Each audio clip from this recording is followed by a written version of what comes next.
नमस्कार सांग मैंने आज आम प्रस्तुत करा बिरियानी से आम भल चिकेन को धोई आनी से आम लंका गुंड हलदी गुंड लुण दही अदा रसुण टे पेस्ट आउ धनिया पत्र पुदीना पत्र लंका गुंडर एमती पेस्ट दे भल भाव मैरिनेट रखिदेलु कड़े तेल गरम कर गोटा मसला पकेलु पिज पकेलु पिज को भल भाव भाजी सारापर आम अदा रसुण पेस्ट भलसे कषिलु कषिला बिलाती दे पानी दे पुणी तापर हल्दी लंका गुंड देलु से सब पकाई गुंडी आमर गरम मसला भी पकई तापर मैरिनेट रखिले चिकेन ताको पकई सब कषिलु भल भाव कषि सारापर आम जो भजी आलू आउ पुदीना पत्र धनिया पत्र गोटे दे घोड़े देलु आमर जो बिरियानी चाउल प्रस्तुत करने हांडी नेलु हांडी हांडे पानी गरम कला तेल देलु गोटा मसला देलु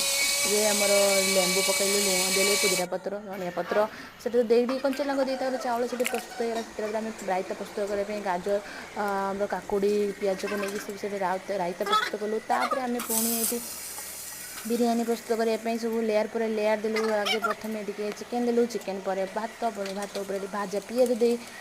बिरियानी पाउडर देलु किसी चिकेन को पुणी ता देदेलु चिकेन देकी कलर देलु कलर पर पुणी गोटे लेयर प्रस्तुत करूँ लास्ट लेयर रे आम पुणी सब चिकेन को दे सारे अंडा को देलु पुदीना पत्र धनिया पत्र देलु पिज भजा को दे कलर को देलु बिरियानी मसला को भलसे पकाए उत्तर देलु